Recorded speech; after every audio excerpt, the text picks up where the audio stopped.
This week on the Ear Scouts podcast, we're coming at you short and sweet with our brand new MinnieCast format. But even though it's a shorter show, we've still got a ton of stuff to talk about, from the latest updates to the My Disney Experience app to the new Zootopia show Under the Tree of Life. We got a lot to cover, so let's get to it.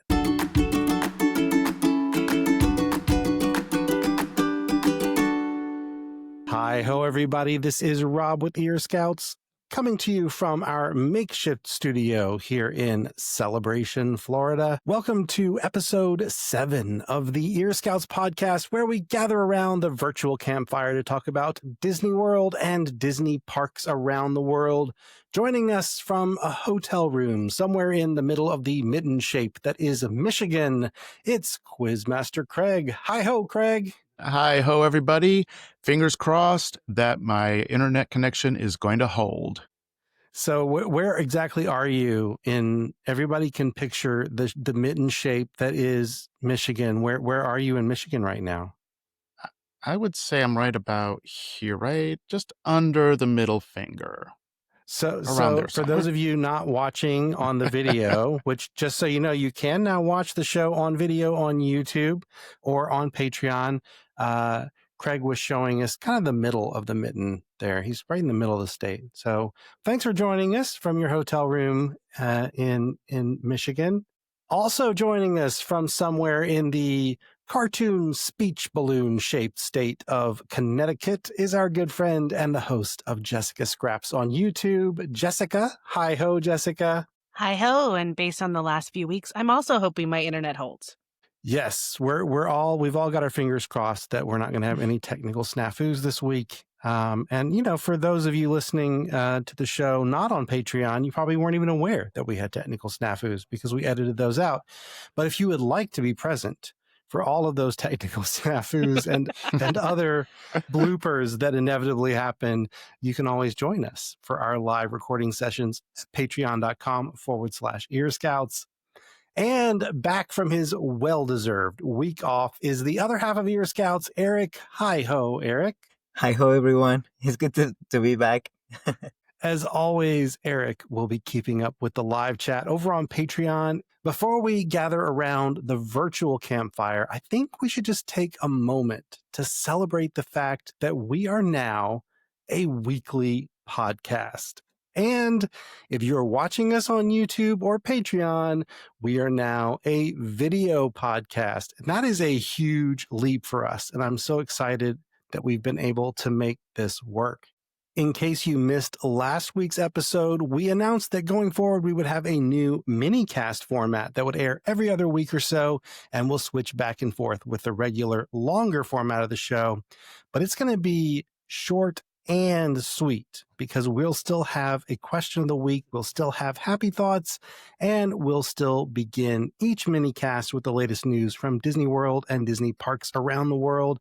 And I'm going to start us off this week because I am really excited about the latest update to My Disney Experience, also known as the Disney World app. We actually made a whole video about these changes that is either already up over on the Ear Scouts YouTube channel or it will be shortly. But we basically hit all 4 parks and kicked the tires on the new changes. And I got to say, I'm really happy with all but one of the changes. But let's start with what I'm happy about. The biggest change that they made was that they got rid of the future plan section of the app and they merged it in with today's plans, which was also known as My Day, which was also known as My Disney Genie Day. It had a lot of names, which was confusing, but now it is just called My Plans, and it includes everything in one convenient location. The other thing that changed is that the tip board is now called Wait Times and Show Times, which is a much better name for what that page actually is, since it's basically a list of wait times and show times. I honestly never understood why Disney called that a tip board, because it just wasn't something anyone would intuitively tap on if they were trying to find wait times and show times. They wouldn't think tip board. Oh, of course, that's where I'm going to find wait times and show times. The other change that they made is that the second tab on that screen is no longer My Day. So you may remember if you're an old Genie Plus user or a current Lightning Lane user, you'd always go back and forth between the tip board and My Day. So now that second tab on what was once called the tip board is now reserved for dining. And I gotta be honest, when I first saw that, I really didn't like it. But when I actually used it in the park, it made a whole lot of sense because when you're actively looking at the wait times and show times, you're probably looking for what you want to do next. And if you're hungry, it makes sense for dining to be there among the things that you would do next. And best of all, it shows you right there what the walk-up waitlist time is and the earliest time slot you can pick to place a mobile food order from quick service spots. It's actually very handy. Now let's talk about the one thing I mentioned I don't like about this change, and that is that it is really tough to get to the Disney Genie now. He's still there, and he's still what you would use if you want to pin rides when you're booking your Lightning Lanes, but good luck finding him. He's now called Add Preferences, and he's a little button on the My Plans page, but he only shows up when you have an active ticket or park pass on that day that you're viewing. So if you don't have a park pass, you're not even going to see that Add Preferences button. Now, when you tap on that button, it's the same old Genie and it's still called Genie, but until you get in there, you don't see the name Genie. The even bigger problem is that on the wait times and show times page, formerly known as the tip board, there's no longer an edit preferences button that lets you quickly access the Genie and make changes to the rides that are pinned. So I want to open this up and hear all of your thoughts on these changes. But I do want to add one last thing, and that is that the planner in me really loves this change. It's so nice to have all of your park days neatly lined up, and you can go in there and add plans easily for each day and see them all on a map. It's very nice and very well done. So props to the Disney user experience team working on the app. It's a great upgrade to an already pretty amazing app. So with that said, what do you all think about these changes? I'm excited to try them out in real time for sure in the parks. The one thing I noticed is if you have, like me, have a lot of friends who you're connected with who go often, like you guys right here, Rob, Jessica, Eric, I see all of your things. So when I go to that tip board, I get November and like this day, and I have to like keep scrolling to get to when I'm coming. I'm sure there's a workaround. I just haven't found it yet. I found that just recently, if you want me to explain how to do it, because you can't do it through the app. You can only do it on the website through the My Disney experience on the My Friends and change what you're sharing with other people. So like you can't do it. I have to decide not to share with you. Got it. It's like a big, it's a like, so if you are, because I see all of Craig's and Craig sees all of mine, and it's, I actually love it. It's fun. Don't change it. Keep it just the way it is. Oh, yeah. Because it's fun and I live vicariously through you. But I can see like if you had a lot of people, it would be stressful. But that's the only way you can do it is you have to do it through the website and you have to change what you share. You can't block what people are sharing. That's really helpful information. Has anyone here started using it to actually plan? Because I know you both have trips coming up. Have you been using it at all?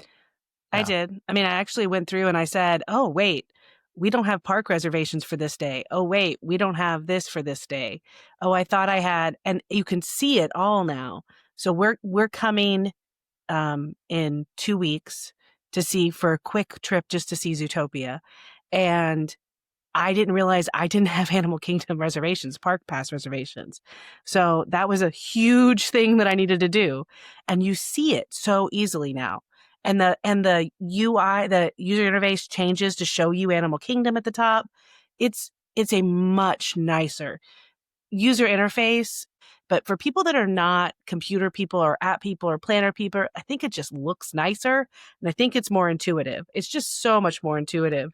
And I mean, the Disney app has always been so much better than any other app out there, from Broadway ticket app to Universal app to Six Flags app. The Disney app is so much better that you almost hate complaining about it. Do you know what I mean? But this just makes it leaps and bounds better. I can't think of a more useful app for a vacation destination that I've ever seen, and it's great. Eric, are we hearing anything in the chat? They like the new changes. But my favorite so far was well, the comment says stalking my friends' plans in the app is my favorite pastime. You know, like yeah. Yeah, I love every time Craig goes to dinner. It makes me very happy. Craig goes to some very nice places to dinner when he's here. I use the money I don't spend on ears. That's On very food. true. I don't even want to think about how many dinners at Victoria and Albert's I could have had if I didn't buy all the ears that I've bought. But I love my ears. So, Craig, what's been on your mind as you've been traveling around the lovely state of Michigan this week? Okay, so we have a whole new attraction that has taken over the Tree of Life in Animal Kingdom based on Zootopia called Better Zoogether. I have not had a chance to see it yet, but I did get to watch the Ear Scouts video that Rob and Eric put together because they got to see it during cast member previews. And it's great. It's definitely, I would say, more family friendly than It's Tough to Be a Bug. I don't think we're going to have as many kids screaming afterwards after they get stung by bees and invaded by Black Widow spiders. So, I mean, you guys got to see it live. What were your thoughts? So it's adorable. It's very cute. And I'm going to talk about thematically a little bit. Some things I don't like as much as A Bug's Life. So I don't know, Jessica, I won't get into specifics, but if you don't want to know thematics or my opinion, you might, okay, yes, she's taking them off. She's taking the headphones off. All right. So a lot of people have said this online, and I kind of agree with them. And that is, as much as I enjoy the show, it's definitely a crowd pleaser. It's an adorable show.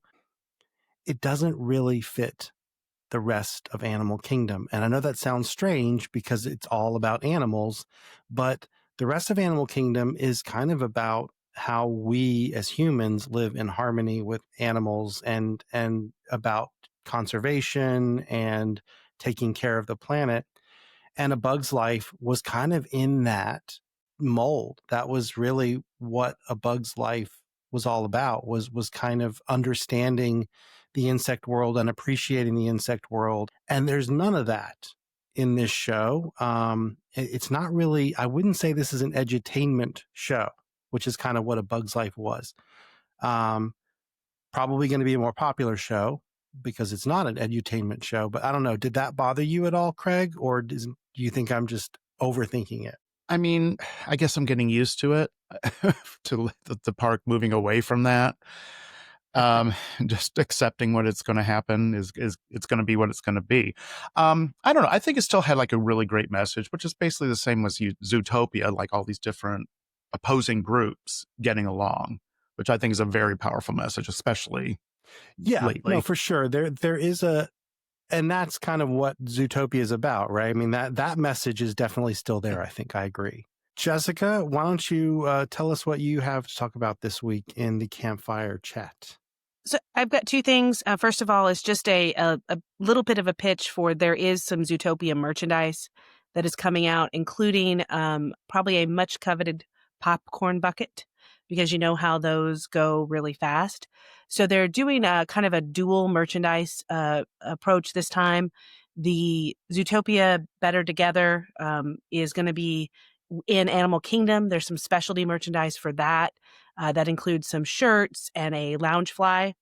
Then there's also in the rest of the parks, there's Zootopia 2 merchandise, which has Spirit jerseys. It has the T-shirts. And also, I believe I saw some other ears, actually smaller Judy ears.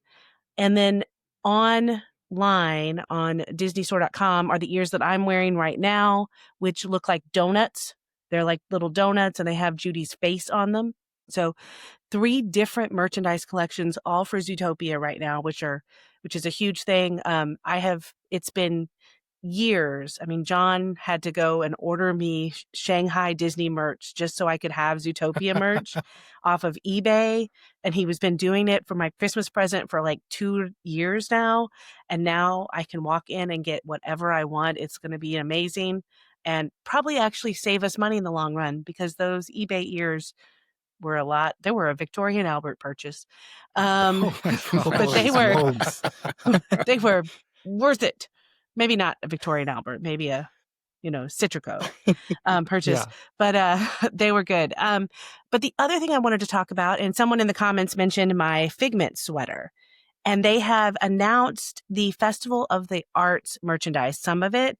And last year they had the Figment sweater. This year, the matching ears. You're talking about Festival of the Holidays. Festival of the Holidays. Did I say arts? Sorry.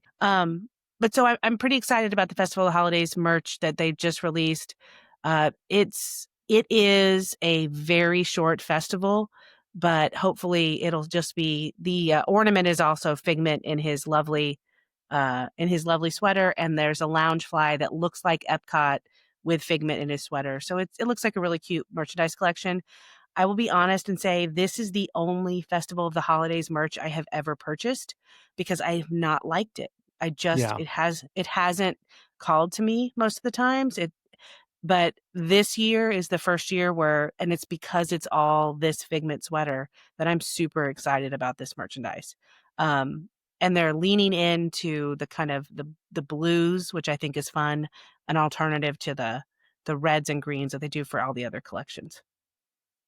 Yeah, I think the Figment stuff that they did, that sweater was just a stroke of genius, and it's kind of amazing they hadn't thought to do that before. It's very clever. I know, and it's very. If you wear it out in public, you can't really tell that it's Disney, except for like the 3 people that get it, and then you have made instant friends.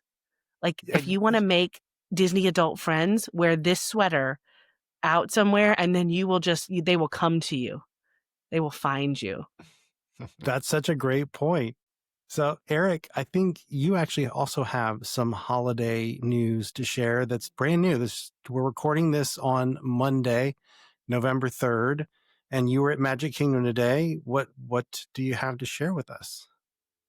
So if you like Christmas, finally we have the decorations up at the Magic Kingdom. The day before yesterday, when we went to check it out, the decorations in the Magic Kingdom, the only different thing that we noticed was by the entrance. They changed the plans. But finally, today, finally, they put like more decorations. They actually set up like the Christmas tree. And it was a very exciting thing to experience again. Oh, and finally, also they are playing Christmas music. So yeah, they are finally playing the Christmas music. So that's very good news. And the other thing is that today also was the day that started the Jingle Cruise. If you want to experience it, this is your moment. Before we move on to the question of the week, I have a couple little nuggets to share, some stocking stuffers, if you will.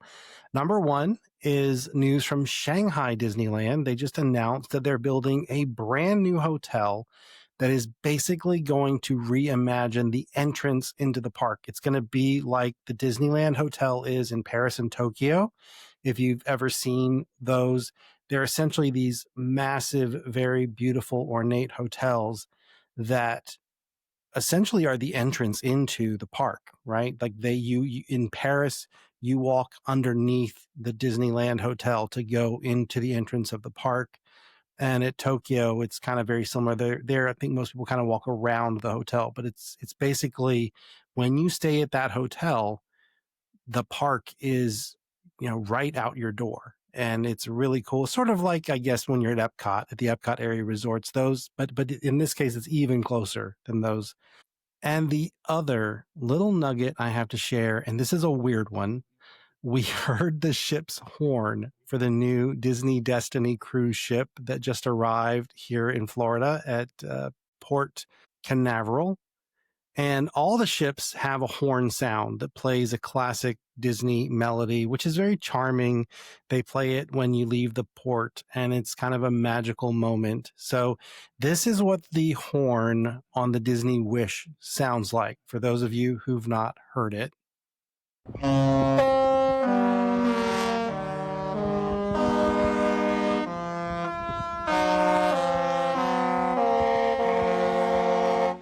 So a little long. I think we were on the Magic, and I feel like ours was about half that length. But a little long. This is the new horn sound for the Disney Destiny.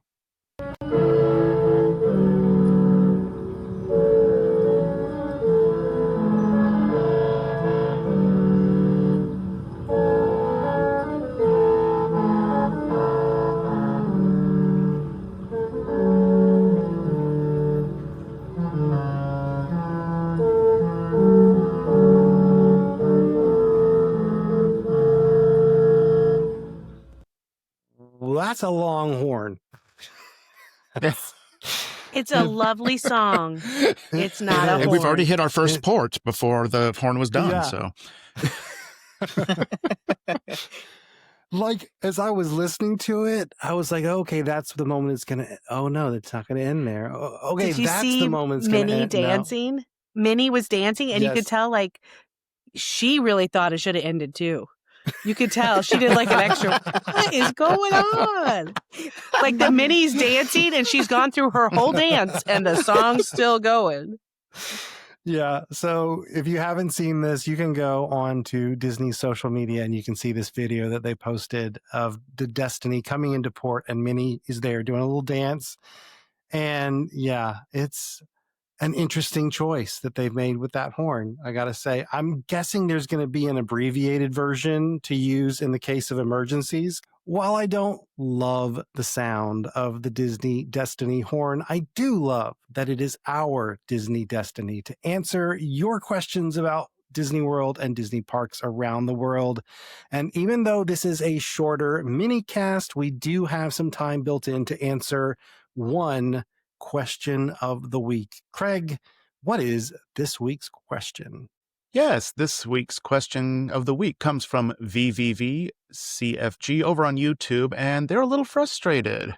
Turns out they downloaded the My Disney Experience app and watched every single Ear Scouts video to prepare for their trip, but, and I quote, I was the only one of 7 who did this. It was very frustrating for me to have to direct the whole group with no one understanding how it worked but me. How do you get people to understand that you just can't wing it? Well, one, make them listen to our last podcast because we specifically talked about how important this kind of thing is. But this question, it immediately made me think of my dear friend Sarah. And this was a few years ago. It was only her second trip to Disney World, and she took it upon herself to organize a trip for 14 people in 3 families on her own. And it sounds like no one helped whatsoever. I mean, she did all the right things. And some of the things she said, like meeting everyone's number one must-do list with many different personalities and age ranges and kids, all while dealing with their exhaustion and rookie expectations. And they did Universal before they even came to Disney. But she did all the planning. She broke down the days with attractions, and she had them put what their must-dos were, and she put it all together in a plan and everything. But she said the hardest part was that they kept wanting to veer off their course and the plans that she had put together. So, I mean, her suggestion was you just got to make them more accountable. I mean, if you've gone through and you've said, okay, this is what we're going to do, then got to hold them to it. And she said the biggest mistake, I think, is thinking you have to do everything that they want to do, or thinking splitting up is a bad idea when it is absolutely not a bad idea. It's an excellent idea to split up if you have to, especially if you have the different age groups. But yeah, for some reason, they insisted on staying together as a group the whole time. So, Jessica, what do you do if you've got some people going with you who you know that they need to be planning things, you know that they need to be preparing, and they're not going to understand how to do things. Do you have any suggestions for how to coerce people into doing the homework Coerce they're going to people. need to do? What I do for every trip that's not just John and I. So at this point, John and I don't have to do this, but for every trip that has any other relative, any of my friends, I do what I call the spreadsheet of fun. It's the spreadsheet of fun, and it's a Google sheet, like a Google spreadsheet of each day, and it has which park we're starting at, which rides are at that park, and highlights realistically how long it will take us to do each of those rides, so people can see if you really want to ride all of these rides, even with lightning lanes, this is the amount of time it's going to take. If that's really what you want to do, I'm there for it. I'm your guide. I might not ride the ride, but I'll sit outside and wait for you. We're good. But if you two people want to go do this ride, these other two people could go do this ride, and you'll notice on the spreadsheet it would work out better. So I actually create a color-coded, it is a color-coded spreadsheet with activities and rides, and I send it to people first before we even like book any reservations, so they understand what they're getting into, so we can make a plan that makes people happy. Because the last thing I want to do is show up and have them be mad at me. So I'm like, if you really think you're going to do this, I overwhelm them with the amount of things they think they're going to do, so that we will bring it down to a reasonable set of expectations. And I'm glad to share any of my color-coded spreadsheets because I love them so much.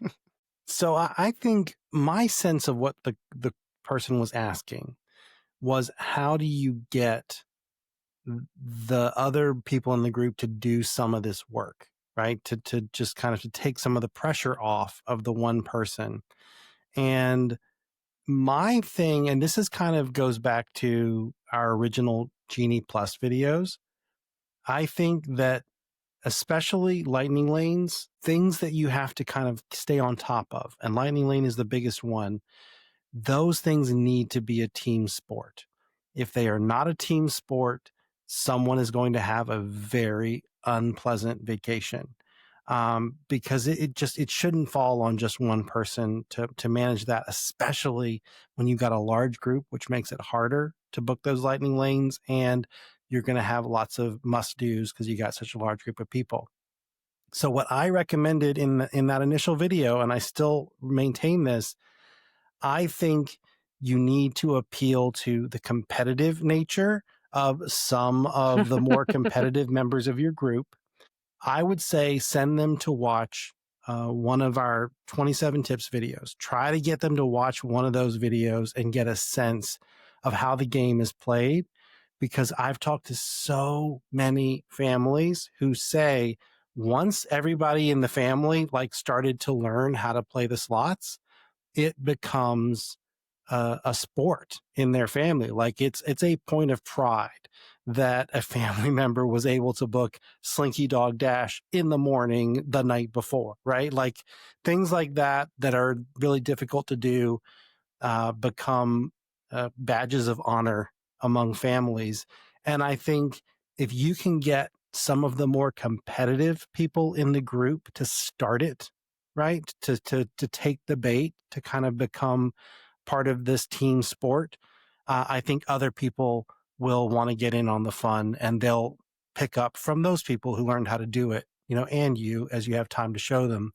And that would be my recommendation, is to kind of gamify it and make it a part of the vacation, is the fun of booking what's next and being the one who gets that impossible lightning lane. So do we have anything from the chat about that question? Any suggestions from Patreon?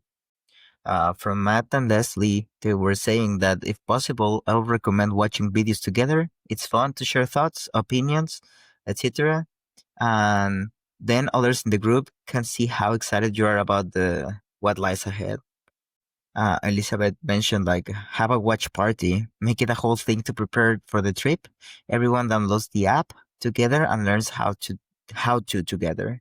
Nice. So yeah, I think those are like make it Mm-hmm. a group watching. Don't just watch the videos, like make a plan to get people over and watch the videos together. I think that's a great Yeah. idea. I mean, the other thing that can happen is like just don't be opposed to split your group. You know, when we were doing the Ear Scouts Jamboree, basically that's what we did. You know, like there were some that wanted to do the thrilling rides and some that didn't want to do that. And honestly, like even though we split our groups, we both have fun in different ways. Those are all really great suggestions. Thank you, Patreon. Unfortunately, we don't have time in the mini cast for more questions, but we will have a regular episode soon with a full Q&A section. So if you have a question you'd like us to answer, let us know in the comments on one of our Ear Scouts videos on YouTube, or join us live at patreon.com/Ear Scouts. And be sure to subscribe to our podcast so you can hear the answer if we're able to include it. We should also mention that due to the fact that we've got Very Merry Christmas Party and Jollywood Nights this coming weekend, we will be doing another minicast next week. But after that, we will be back with a regular version of the show and answer lots of your questions. Before we go, however, we have one last segment we like to call Happy Thoughts, which is just like a little mint on your pillow at the end of the night, a little something as we end, a little happy thought to end the night. Eric, what is your happy thought this week? Well, mine is that finally Wilderness Lodge is getting a gingerbread display. And that makes me super excited just because, well, first of all, Wilderness Lodge is my favorite resort. And second of all, that place looks super cozy. It's like the fact that you can enjoy the hot chocolate with some gingerbread cookies by the fireplace, and now having a full display. It's going to make it magical. So I'm very excited about that. Jessica, what's your happy thought this week? So my happy thought, and one of the things I did not mention earlier, is that we're getting a donut macaron for Zootopia in Animal Kingdom in honor of Zootopia being there. And my favorite dessert, I know we talked about this, like the very first episode, is the macarons. I love them. I love them so much. And a donut one with strawberry jam and little sprinkles on top. I am super excited. I am going to rope drop that probably. It's gonna be my rope. It's gonna be my new buffalo chicken chips. It's gonna be the new buffalo chicken chips of Animal Kingdom. So I'm very excited about that. So when I saw that, and I immediately sent it to John, and like he was sending it to me at the same time. So like he knew. I love the idea of rope dropping a snack. I'm gonna have to maybe we'll join you that morning in Animal Kingdom and all rope drop That'll the be macaron fun. together. That'll be great.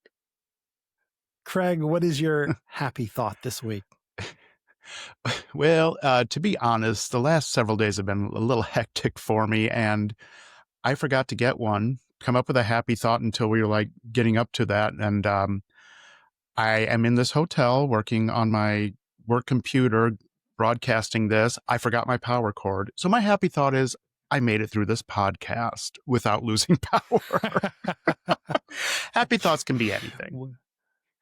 Well, thank you so much I know you're having a very busy week and you made time to be with us, even though you're on the road. So we really appreciate it. And we're happy. Always. Our happy thought is that you're here with us, Craig. Thanks for being with us. Oh, love being here. And my other happy thought is that we were, as we mentioned, working on a video this past weekend, and we were staying at Art of Animation. The original plan was actually we were going to do an early entry video, but plans changed when Disney changed the app. So we decided to do that instead. But what I did not know until I randomly stayed at a Disney World hotel on Halloween night is that Disney offers trick-or-treating at all of the Walt Disney World hotels. There will be like 5 different trick-or-treat stations set up around the grounds of the hotel. And each hotel, it seems like, does it a little bit differently. At our hotel at Art of Animation, they had a cool little dance party as well, where the kids were in costumes and they had like a costume parade. And then, of course, they had the trick-or-treating. So early in the night, it's Halloween. I'm in the parks, and I was thinking to myself, these kids, of course, they're having the time of their lives. They're at on a Disney vacation.